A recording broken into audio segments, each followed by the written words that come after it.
여보, 난 당신이 다 알고 결혼한 줄 알았어. 제 생일날 남편은 축하 대신 봉투 하나를 내밀며 말했죠.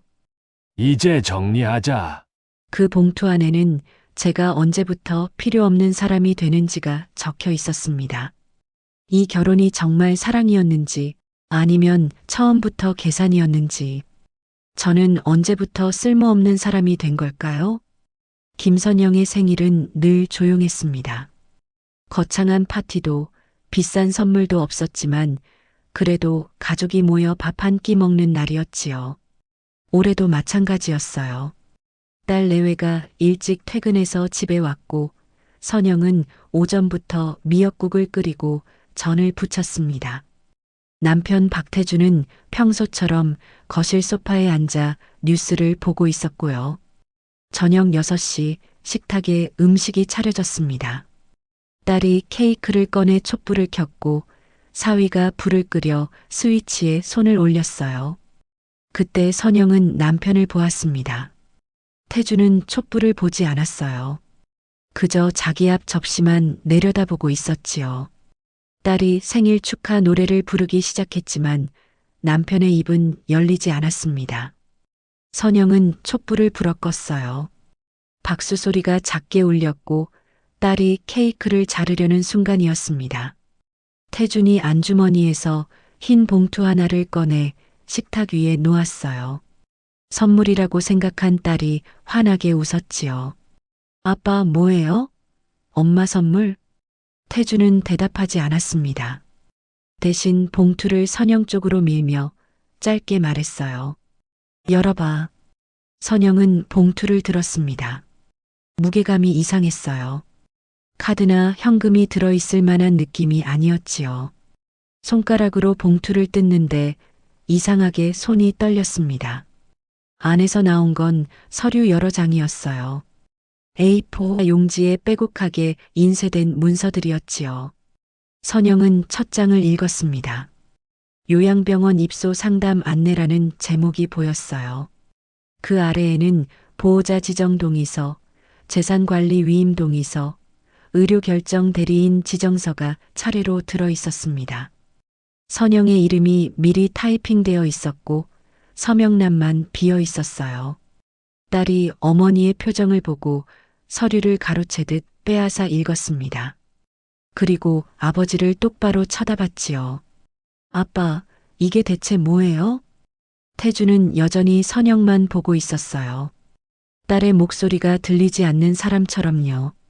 그는 천천히 또박또박 말했습니다. 오늘은 축하할 날이 아니라 정리할 날이야. 식탁이 조용해졌습니다. 사위는 포크를 든 채 얼어붙었고 딸은 서류를 든 손을 떨고 있었어요. 선영은 남편을 보았습니다. 그의 얼굴에는 감정이 없었어요. 차갑지도 화가 나 있지도 않았지요. 그저 무언가를 처리하는 사람의 표정이었습니다. 딸이 다시 물었어요. 이번엔 목소리가 떨렸지요. 무슨 소리예요, 아빠? 엄마가 어디 아프세요? 제가 모르는 병이라도 있어요? 태주는 고개를 저었습니다. 그리고 선영에게 말했어요. 내가 아픈 건 아니지. 하지만 이제 정리가 필요한 나이야. 나도 너도. 선영은 입을 열려다 다물었습니다. 무슨 말을 해야 할지 몰랐어요. 아니, 정확히는 무슨 말을 해도 소용없다는 걸 알았던 겁니다. 남편이 이런 식으로 뭔가를 꺼낼 때는 이미 모든 게 결정된 뒤였으니까요. 40년 넘게 살면서 선영이 배운 것 중 하나였지요. 딸이 서류를 식탁에 내던지며 소리쳤습니다. 왜 이런 걸 생일날 꺼내느냐고, 엄마한테 동의도 없이 어떻게 이럴 수 있냐고요. 사위도 조심스럽게 끼어들었어요.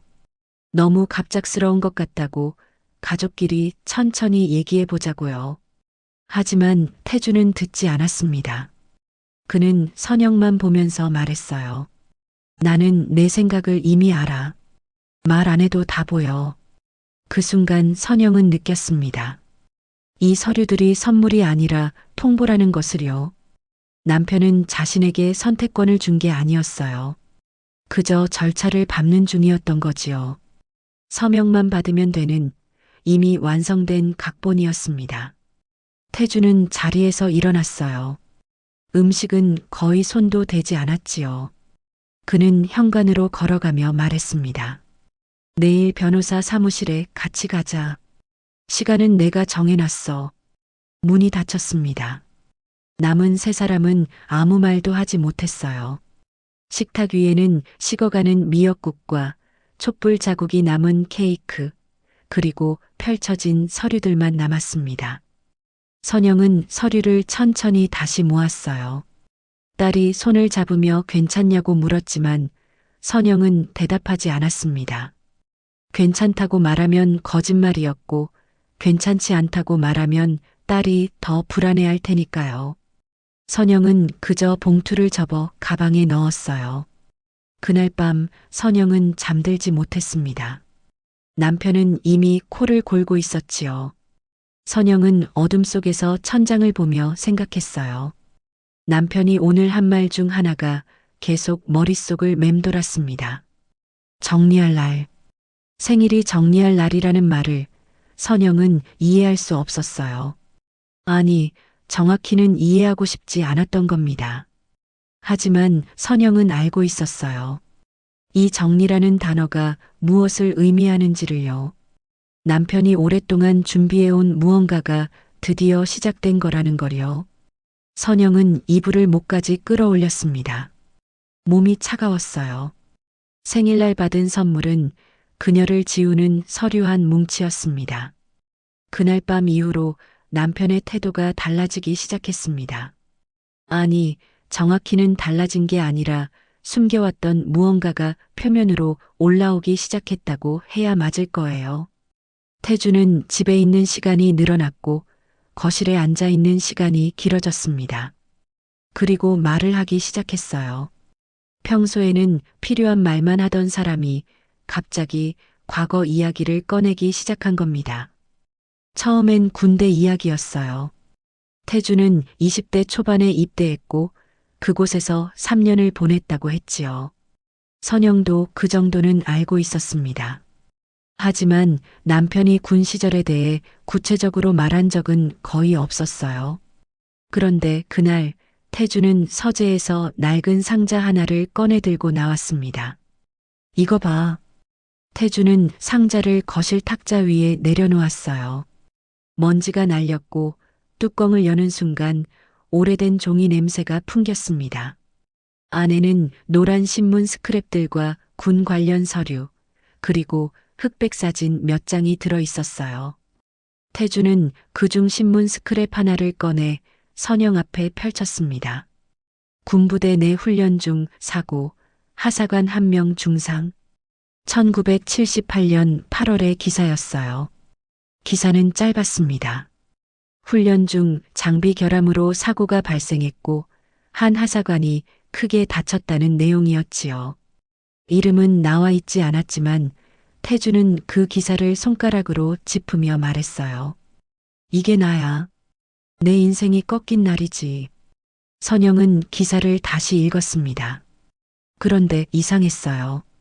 결혼 40년이 넘도록 남편이 군대에서 큰 사고를 당했다는 이야기는 들어본 적이 없었거든요.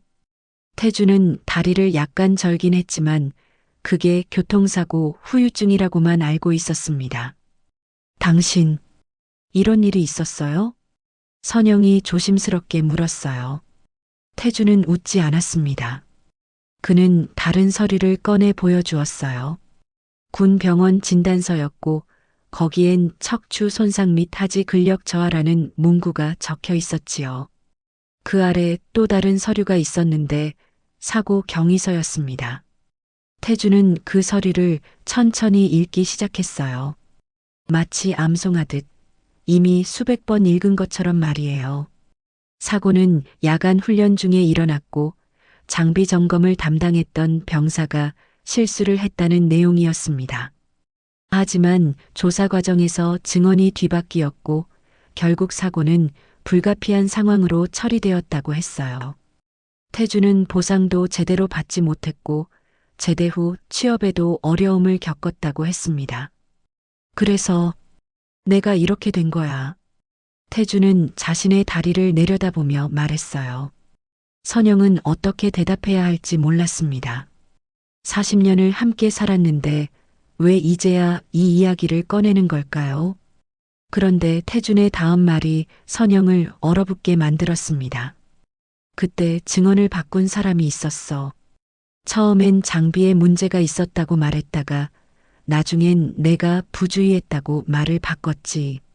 그 사람 이름 너도 알아. 선영의 심장이 빠르게 뛰기 시작했어요. 태주는 서류 한 장을 더 꺼냈습니다. 거기엔 증인 명단이 적혀 있었고 그 중 한 이름에 빨간 줄이 그어져 있었어요. 김영수, 선영의 오빠 이름이었습니다. 선영은 숨이 막혔어요. 오빠는 10년 전에 돌아가셨지요. 군대 이야기를 거의 하지 않았던 사람이었고 제대 후엔 시골로 내려가 조용히 살다 갔습니다. 선영은 오빠가 남편과 같은 부대에 있었다는 사실조차 몰랐어요. 당신, 우리 오빠를 알았어요? 태주는 고개를 끄덕였습니다. 그리고 말했어요. 알았다는 정도가 아니라 오빠 때문에 자신의 인생이 망가졌다고요. 오빠가 처음 조사받을 때는 장비 결함을 증언했지만 며칠 뒤 갑자기 말을 바꿨고 그 때문에 사고는 태준이 부주의로 결론이 났다고 했습니다. 태준은 항의했지만 소용없었어요. 상급자들은 사건을 빨리 마무리하고 싶어 했고 오빠의 번복된 증언은 그들에게 딱 좋은 구실이 되었던 거지요. 그 뒤로 나는 평생 이 다리를 끌고 살았어. 취직도 제대로 못했고 사람들 눈치도 봐야 했지. 다 내 오빠 때문이야. 선영은 아무 말도 할 수 없었습니다. 오빠가 왜 그랬는지 알 수 없었어요. 오빠는 착한 사람이었고 거짓말을 할 사람이 아니었거든요. 하지만 지금 그 진실을 확인할 방법은 없었습니다. 오빠는 이미 세상에 없었으니까요. 태주는 상자를 다시 닫았어요. 그리고 서재로 돌아가며 말했습니다. 그 집안 사람들은 다 똑같아. 책임을 회피하지. 문이 닫혔습니다. 선영은 거실에 홀로 남았어요. 탁자 위에는 신문 스크랩 한 장이 놓여 있었고 그 위에 오빠의 이름이 적힌 서류가 보였지요. 선영은 그제야 깨달았습니다. 남편이 왜 자신과 결혼했는지를요. 사랑 때문이 아니었어요. 복수 때문이었습니다. 선영은 떠올렸어요. 결혼 초기 태준이 유난히 혼인신고를 서두르던 모습을요. 처음 만난 지 석 달 만에 혼인신고를 하자고 했고 선영이 조금만 더 생각해보자고 하자 이상할 정도로 재촉했었지요. 그때 선영은 남편이 자신을 사랑해서 그런다고 믿었어요. 하지만 지금 생각해보니 그건 사랑이 아니라 확보였던 겁니다. 오빠의 동생을 자신의 통제 아래 두려는 계획이었던 거지요. 결혼 후에도 마찬가지였어요. 태주는 모든 결정권을 자신이 가져갔습니다.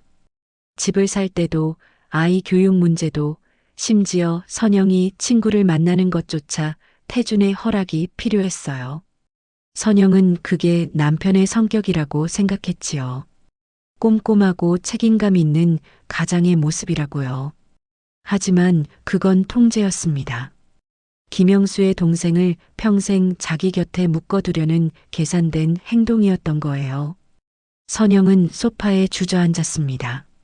40년이라는 시간이 한순간에 다르게 보였어요. 남편이 차가웠던 이유, 선영의 친정 이야기만 나오면 표정이 굳었던 이유, 오빠가 돌아가셨을 때조차 장례식에 가지 않았던 이유가 이제야 설명되었습니다. 이 결혼은 사랑이 아니었어요. 복수였습니다. 그리고 선영은 그 복수의 대상이었던 겁니다. 선영은 그날 밤 잠들지 못했습니다. 남편의 말이 계속 머릿속을 맴돌았어요. 오빠 이야기, 사고 이야기, 그리고 그 집안 사람들은 다 똑같다는 말까지요. 새벽 3시 선영은 조용히 침대에서 일어났습니다. 남편은 깊이 잠들어 있었어요. 선영은 복도를 지나 서재로 향했지요. 서재 문을 열자 어둠 속에서 책장 윤곽이 보였습니다. 선영은 불을 켜지 않았어요. 대신 휴대폰 손전등을 켜고 남편이 꺼내왔던 그 상자를 찾기 시작했지요. 상자는 책장 아래 서랍 깊숙한 곳에 다시 들어가 있었습니다. 선영은 상자를 꺼내 바닥에 앉았어요. 손이 떨렸습니다. 하지만 멈출 수 없었어요. 선영은 상자 뚜껑을 열고 서류들을 하나씩 꺼냈지요. 신문 스크랩, 진단서, 사고 경위서, 그리고 맨 아래에서 낡은 메모 한 장을 발견했습니다. 태준의 필체였어요. 거기엔 이렇게 적혀 있었지요. 김영수 증언 번복 1978.9 동생 있음 추후 확인. 선영은 숨이 멎는 것 같았습니다. 동생 있음이라는 문구가 눈에 박혔어요. 남편은 자신과 결혼하기 전부터, 아니 어쩌면 처음 만날 때부터 이미 알고 있었던 겁니다. 선영이 김영수의 동생이라는 사실을요. 그런데 이상한 일이 있었어요. 선영은 이 느낌을 처음 느끼는 게 아니었습니다. 이 서류들, 이 상자, 이 메모. 낯설지 않았어요. 마치 오래전에 본 것 같은 기시감이 밀려왔지요. 그리고 선영은 떠올렸습니다. 결혼 3년 차, 1982년 여름이었어요. 선영은 임신 7개월이었고 배가 많이 불러 있었지요. 그날도 더웠습니다. 선영은 집에서 쉬고 있었고 남편은 회사에 나가 있었어요. 에어컨이 고장나서 선영은 서재 창문을 열려고 들어갔지요. 그때였습니다.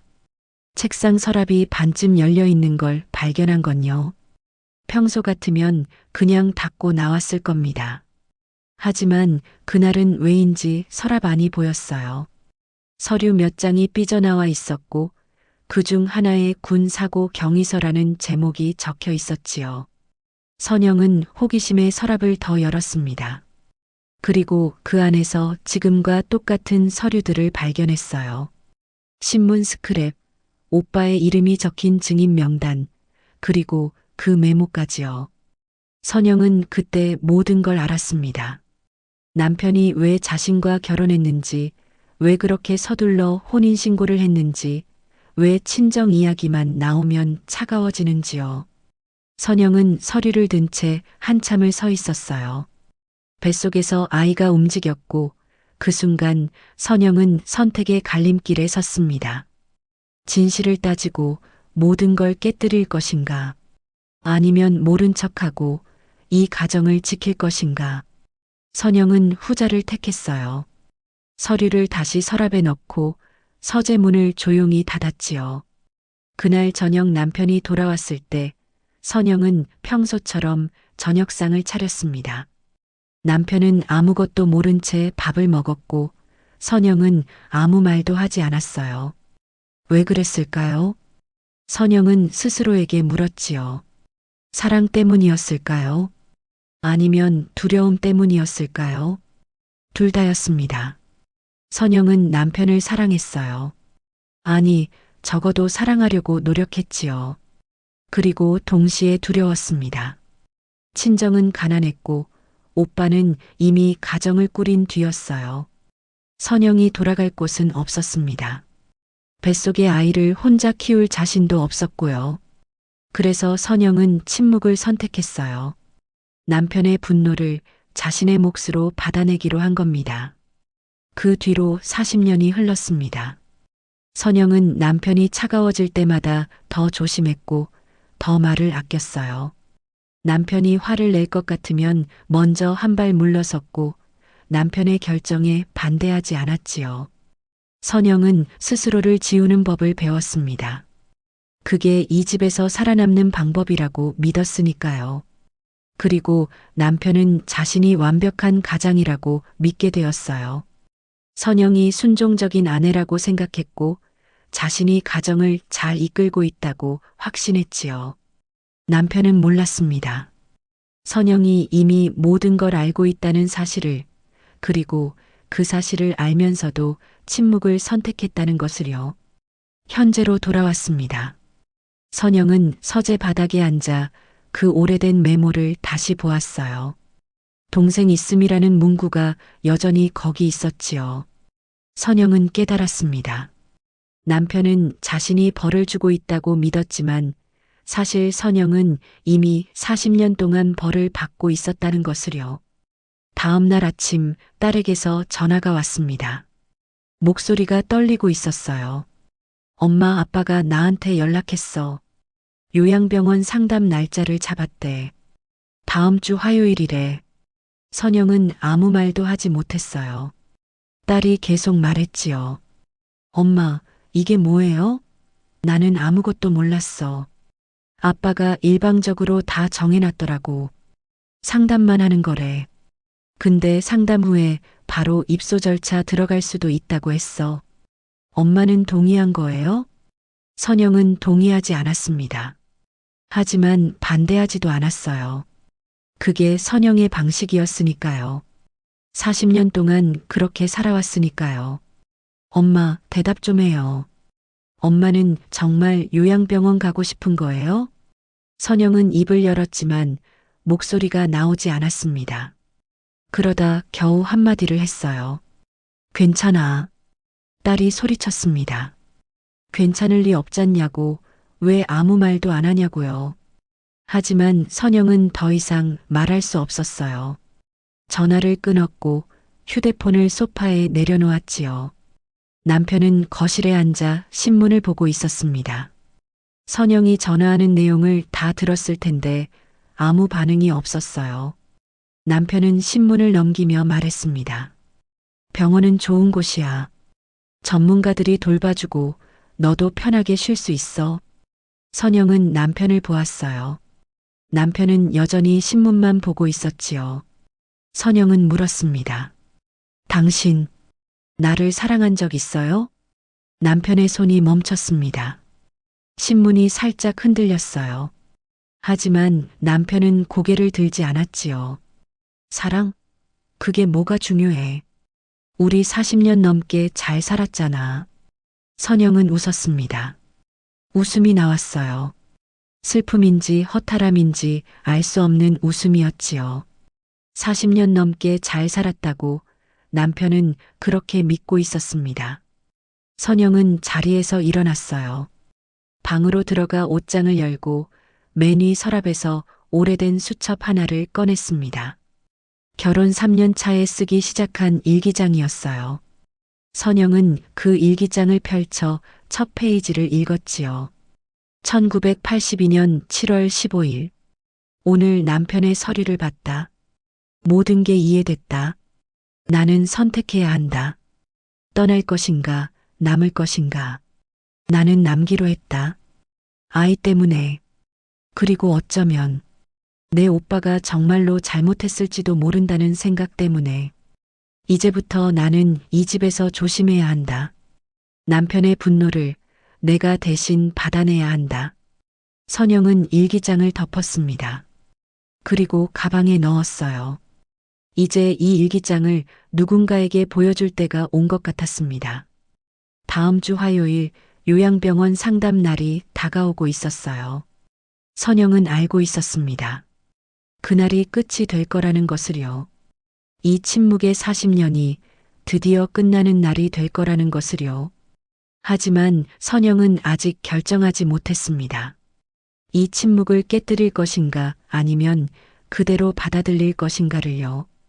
참는 것이 미덕이던 세대에 태어난 선영은 이제 선택의 순간 앞에 서 있었습니다. 화요일 오전 10시 선영과 태주는 요양병원에 도착했습니다. 병원은 깨끗했어요. 로비에는 햇살이 들어왔고 복도에는 소독약 냄새가 은은하게 퍼져 있었지요. 안내 데스크 직원이 밝게 웃으며 그들을 맞았고 상담실로 안내했습니다. 상담사는 중년 여성이었어요.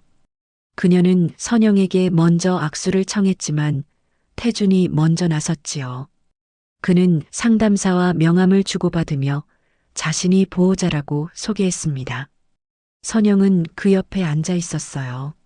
마치 자신이 주인공이 아닌 것처럼요.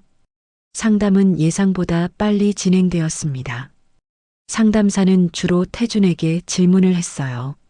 선영의 건강 상태, 일상생활 능력, 가족관계에 대해 물었지요. 태준은 준비된 사람처럼 대답했습니다. 선영이 최근 건망증이 심해졌고 집안일을 제대로 못하며 말수가 줄었다고 했어요. 상담사는 고개를 끄덕이며 기록했고 선영에게는 간단한 질문 몇 개만 했지요. 어르신, 요즘 몸은 어떠세요? 선영은 괜찮다고 대답했습니다. 상담사는 웃으며 다음 질문을 했어요. 혹시 여기 입소하시는 것에 대해 어떻게 생각하세요? 선영은 입을 열려다 말았습니다. 태준이 먼저 말했거든요. 본인은 잘 모르십니다. 제가 알아서 결정할 겁니다. 상담사는 잠시 선영을 보았어요. 그리고 다시 태준에게 시선을 돌렸지요. 상담은 그렇게 30분 만에 끝났습니다. 상담사는 서류 몇 장을 건네며 다음 절차를 설명했어요. 태준은 서류를 받아 가방에 넣었고 선영은 일어서지 못했습니다. 화장실 좀 다녀올게요. 선영이 말했어요. 태준은 고개를 끄덕였고 선영은 복도로 나왔지요. 하지만 화장실로 가지 않았습니다. 대신 안내 데스크로 향했어요. 제 상담 기록 좀 볼 수 있을까요? 직원이 당황한 표정을 지었습니다. 환자 본인이 요청하는 경우는 드물었거든요. 직원은 잠시 망설이다가 상담사에게 연락했고 몇 분 뒤 선영은 작은 방으로 안내되었어요. 상담사가 파일 하나를 건넸지요. 여기 오늘 상담 내용이 있습니다. 보호자분께서 미리 제출하신 자료도 있고요. 선영은 파일을 열었습니다. 첫 페이지에는 기본 정보가 적혀 있었어요. 이름, 나이, 주소, 보호자 정보. 그 다음 페이지부터는 남편이 미리 제출한 자료들이었지요. 선영의 증상에 대한 설명이 빼곡했습니다. 건망증, 무기력, 대인 기피, 우울 증상. 선영은 자신이 몰랐던 자신의 모습을 읽고 있었어요. 그런데 한 문장이 눈에 들어왔습니다. 환자는 남편의 분노 원인을 알고 있으나 가정을 위해 침묵을 선택함. 현재는 더 이상 감당 불가 상태로 보임. 선영은 숨이 막혔어요. 이 문장은 누가 쓴 걸까요? 상담사가 쓴 건 아니었습니다. 오늘 처음 만났으니까요. 그렇다면 남편이 쓴 걸까요? 아니면 다른 누군가가요? 이건 누가 쓴 거예요? 상담사가 파일을 확인했습니다. 그리고 조심스럽게 말했어요. 이건 이전 상담 기록에서 가져온 내용입니다. 어르신께서 6개월 전에 다른 병원에서 상담 받으신 적 있으시죠? 그때 기록이에요. 선영은 기억이 나지 않았습니다. 6개월 전, 그때 뭐가 있었을까요? 선영은 천천히 떠올렸어요. 아, 맞다. 남편이 선영을 데리고 건강검진 받으러 간 적이 있었지요. 그때 잠깐 심리 상담도 받았었어요. 선영은 그게 단순한 검진인 줄 알았는데 알고 보니 요양병원 입소를 위한 사전 준비였던 겁니다. 그때 제가 이런 말을 했나요? 상담사는 파일을 넘겼어요. 그리고 다른 페이지를 보여줬지요. 여기 보시면 상담 중에 어르신께서 하신 말씀이 기록되어 있습니다. 선영은 읽었습니다. 거기엔 자신이 한 말들이 적혀 있었어요. 하지만 이상했습니다. 문장이 이어지지 않았어요. 마치 누군가 필요한 부분만 잘라낸 것 같았지요. 결혼 초기부터 남편과의 관계가 힘들었음 하지만 가정을 지키기 위해 참았음, 남편의 과거를 알고 있었으나 말하지 않았음, 지금은 견디기 어려움. 선영은 이 문장들을 기억했어요. 분명 자신이 한 말이었습니다. 하지만 전후 맥락이 사라지니 마치 선영이 정신적으로 문제가 있는 사람처럼 보였지요. 선영은 그제야 깨달았습니다. 남편이 이 기록을 어떻게 사용했는지를요. 선영은 파일을 덮었어요. 상담사가 물었습니다. 괜찮으세요? 혹시 더 보고 싶으신 게 있으세요? 선영은 고개를 저었습니다. 그리고 물었어요. 제가 여기 꼭 들어와야 하나요? 상담사는 잠시 침묵했습니다. 그녀는 선영을 똑바로 보며 말했어요. 어르신, 이건 어르신의 인생입니다. 보호자가 아무리 원해도 본인이 원하지 않으면 안 됩니다. 그 순간 선영의 눈에서 눈물이 흘렀어요. 40년 만에 처음 듣는 말이었습니다. 이건 어르신의 인생입니다라는 말을요. 선영은 그동안 자신의 인생이 자신의 것이라고 생각해 본 적이 없었어요. 늘 남편의 것이었고, 가정의 것이었고, 아이의 것이었지요. 선영은 눈물을 닦았습니다. 그리고 가방에서 오래된 수첩을 꺼냈어요. 결혼 3년 차부터 쓰기 시작한 일기장이었지요. 선영은 그걸 상담사에게 건넸습니다. 이것도 제 기록에 넣어주실 수 있나요? 상담사는 수첩을 받아 첫 페이지를 읽었어요. 그리고 고개를 들어 선영을 보았지요. 눈빛이 달라져 있었습니다. 제가 복사해서 기록에 첨부하겠습니다. 이건 중요한 자료예요. 선영은 고맙다고 말했습니다. 그리고 복도로 나왔어요. 태주는 대기실에서 휴대폰을 보고 있었지요. 선영이 다가가자 남편이 물었습니다. 오래 걸렸네. 어디 갔어?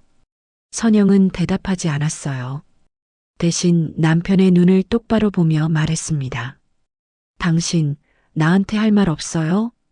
태준이 고개를 들었어요. 선영의 표정이 평소와 달랐습니다. 태준은 당황한 듯 물었지요. 무슨 말? 선영은 천천히 또박또박 말했어요. 나는 알고 있었어요. 당신이 왜 나랑 결혼했는지, 우리 오빠 이야기도 그 사고 이야기도 다 알고 있었어요. 결혼 3년 차에 이미 알았어요. 태준의 얼굴이 굳었습니다. 선영은 계속 말했어요. 당신은 내가 모른다고 생각했겠지만 나는 알고도 참았어요. 40년 동안요. 당신의 분노를, 당신의 차가움을, 당신의 통제를 다 받아냈어요. 그게 내 책임이라고 생각했으니까요. 태주는 일어섰습니다. 하지만 말이 나오지 않았어요. 선영은 남편을 보며 말했지요. 근데 이제야 깨달았어요. 내가 참은 건 사랑 때문이 아니라 생존 때문이었어요. 나는 살아남으려고 침묵했던 거예요.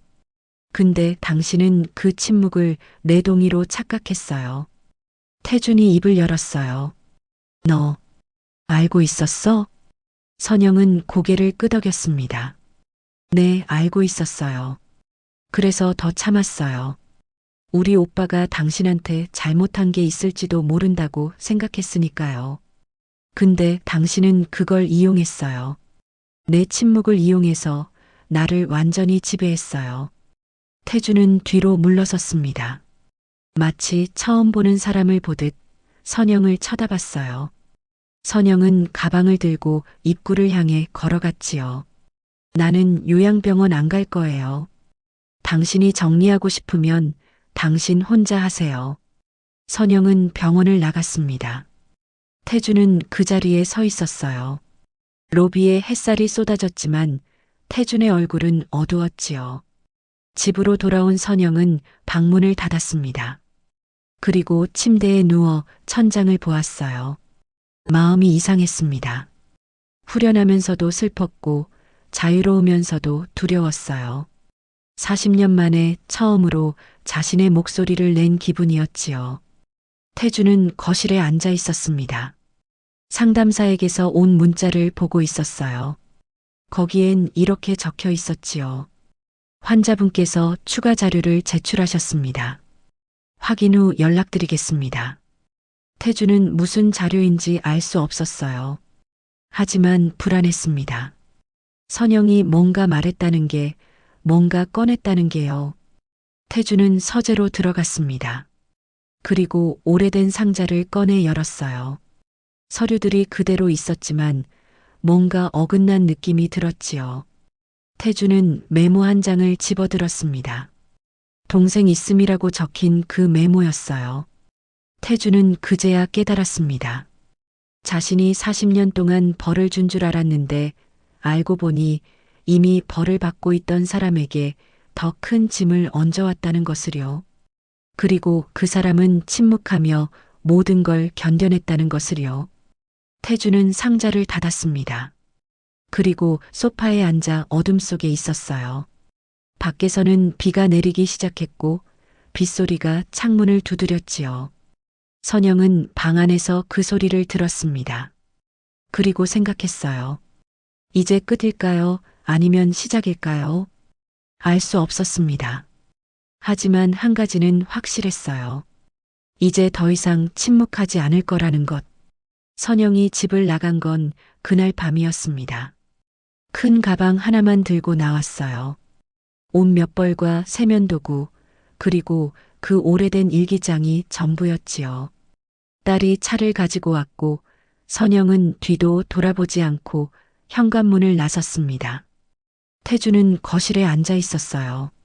선영이 나가는 소리를 들었지만 막지 않았지요. 아니, 막을 수 없었습니다. 무슨 말을 해야 할지 몰랐으니까요. 40년 동안 쌓아온 모든 확신이 오늘 하루 만에 무너져 내렸어요.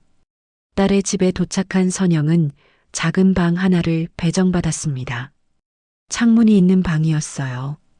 선영은 짐을 풀지 않고 창가에 앉아 밖을 보았지요. 거리에 불빛이 켜지고 사람들이 걸어 다녔습니다. 평범한 저녁 풍경이었어요.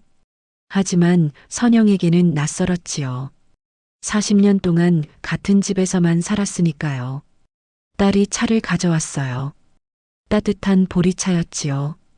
딸은 엄마 옆에 앉아 말없이 차를 마셨습니다. 한참 뒤에 딸이 물었어요. 엄마, 괜찮아요? 선영은 고개를 끄덕였습니다. 하지만 눈물이 났어요. 괜찮지 않았지요. 슬프고 후회스럽고 동시에 홀가분했습니다. 이상한 감정이었어요. 해방된 것 같으면서도 뭔가 잃어버린 것 같았지요. 엄마, 아빠한테 할 말 있으면 제가 전할게요. 선영은 고개를 저었습니다. 아니야. 이제 할 말 없어. 딸은 더 이상 묻지 않았어요. 그저 엄마의 손을 잡아줬지요. 선영은 딸의 손을 느끼며 생각했습니다. 이 손을 위해 참았던 40년이었다고요. 그게 옳았는지는 알 수 없지만 적어도 후회하지는 않았어요. 다음 날 태준에게서 전화가 왔습니다. 딸의 휴대폰으로요. 딸은 엄마에게 물었고 선영은 고개를 저었지요. 딸이 전화를 받았어요. 아빠, 엄마는 전화 안 받으신대요. 수화기 너머로 태준의 목소리가 들렸습니다. 낮고 떨리는 목소리였어요. 딸은 한참 들었고 선영에게 전했지요. 아빠가 사과하고 싶대요. 직접 만나서 얘기하고 싶대요. 선영은 창밖을 보며 말했습니다. 이제야 알았다는 게 더 아파요. 그냥 그렇게 전해줘. 딸은 아버지에게 엄마의 말을 전했어요. 전화는 길게 이어지지 않았지요. 끊긴 뒤 딸이 말했습니다. 아빠가 울고 계셨어요. 선영은 대답하지 않았어요. 남편이 우는 걸 평생 한 번도 본 적이 없었지만 지금은 궁금하지 않았습니다. 너무 늦었으니까요. 일주일이 지났습니다. 태주는 매일 전화를 했지만 선영은 받지 않았어요. 편지도 보내왔지만 선영은 읽지 않았지요. 딸이 조심스럽게 물었습니다. 엄마, 그래도 한 번쯤은 만나보는 게 어때요? 아빠가 많이 힘들어 하시는 것 같아요. 선영은 딸을 보았어요. 그리고 말했습니다. 나도 40년 동안 힘들었어. 근데 아빠는 그걸 몰랐어. 아니, 알려고 하지 않았지. 이제야 힘들다고 하면 내가 어떻게 해줘야 해? 딸은 아무 말도 하지 못했어요. 엄마의 말이 맞았으니까요. 한 달이 지났습니다. 선영은 딸의 집에 적응하기 시작했어요.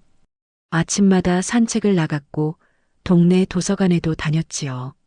친구들과 차를 마시기도 했고 오래전에 그만뒀던 수채화를 다시 시작했습니다.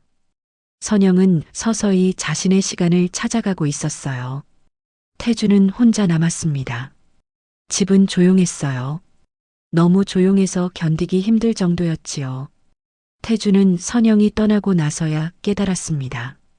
그 조용함을 만든 건 자신이었다는 것을요. 40년 동안 선영의 말을, 선영의 웃음을, 선영의 존재를 지워온 건 바로 자신이었다는 거요. 태주는 서재에 앉아 오래된 상자를 보았습니다. 그 안에 든 서류들이 이제는 증오의 증거가 아니라 후회의 기록처럼 느껴졌어요. 태주는 상자를 닫았지요. 그리고 쓰레기 봉투에 넣었습니다. 이제 이건 필요 없었으니까요. 어느 날 태주는 딸에게 부탁했습니다. 선영에게 편지 한 통만 전해달라고요. 딸은 망설였지만 결국 받아왔지요. 태주는 그 편지를 며칠 동안 쓰고 또 썼습니다. 하지만 뭘 써도 부족했어요. 40년을 한 장의 편지에 담을 수 없었으니까요. 결국 태주는 짧게 썼습니다. 선영아, 내가 틀렸어. 40년 동안 널 사랑한 적이 없었어. 복수한 거지. 근데 이제야 깨달았어. 내가 벌 준 게 아니라 너한테 더 큰 벌을 받게 한 거였어. 미안해. 용서해달라는 말은 안 할게. 그럴 자격 없다는 거 알아. 그냥 미안해. 편지는 선영에게 전달되었습니다. 선영은 읽었어요. 한 번만요. 그리고 서랍에 넣었지요. 답장은 하지 않았습니다. 딸이 물었어요. 엄마, 아빠 편지 받았어요? 뭐라고 쓰셨어요? 선영은 창밖을 보며 말했습니다. 사과더라. 근데 나는 사과가 필요한 게 아니야. 그냥 시간이 필요해. 딸이 조심스럽게 물었지요. 언젠가는 다시 만나실 거예요? 선영은 대답하지 않았어요. 알 수 없었으니까요. 어쩌면 만날 수도 있고 어쩌면 이대로 끝날 수도 있었지요. 선영은 아직 결정하지 못했습니다. 아니, 서두르고 싶지 않았어요. 40년 동안 참았으니 이제는 천천히 생각할 시간이 필요했으니까요. 몇 달이 지났습니다. 계절이 바뀌었어요. 선영은 여전히 딸의 집에 살고 있었고 태주는 혼자였지요.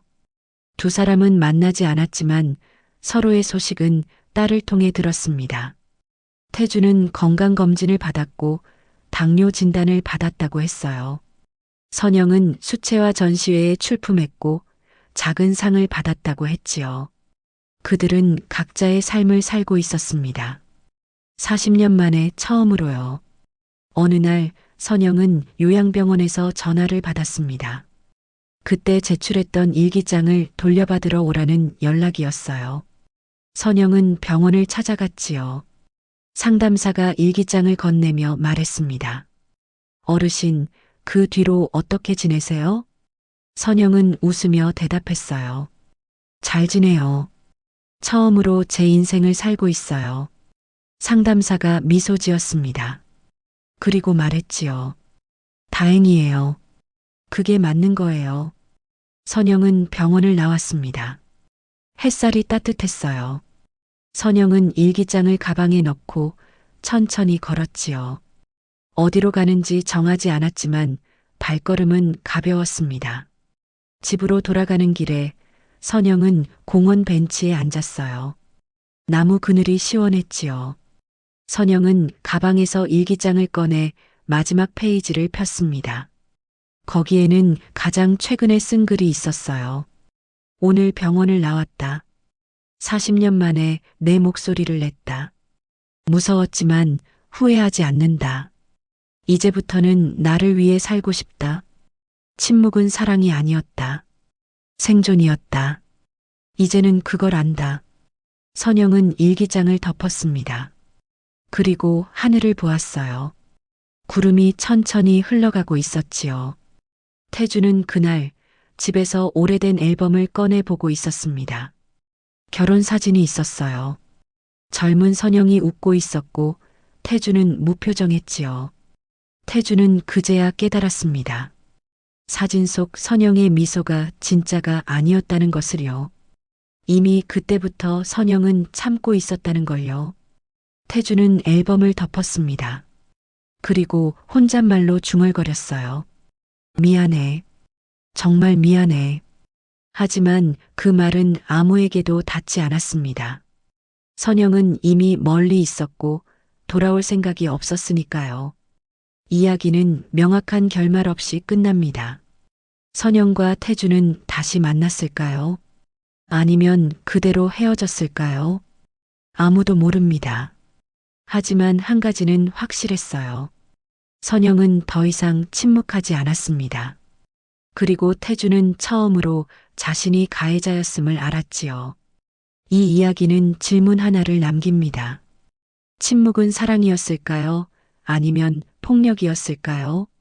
어쩌면 둘 다였을 겁니다. 처음엔 사랑으로 시작했지만 시간이 지나며 폭력이 되었던 거지요. 그리고 그 사이에서 한 여성이 40년을 견뎌냈습니다. 선영은 이제 자유롭습니다. 완전히 행복하지는 않지만 적어도 자신의 선택으로 살아가고 있어요. 그게 선영이 40년 만에 찾은 답이었습니다. 당신이라면 어떤 선택을 하셨을까요? 1년 뒤 선영은 여전히 딸의 집에 살고 있습니다. 수채화 교실에 다니고 일주일에 2번은 친구들과 차를 마시지요. 태준과는 가끔 전화 통화를 합니다. 길지 않아요. 안부를 묻고 건강을 확인하는 정도지요.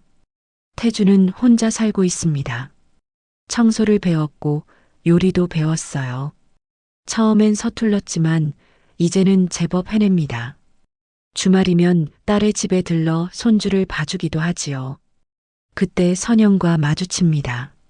어색하지만 인사는 나눠요.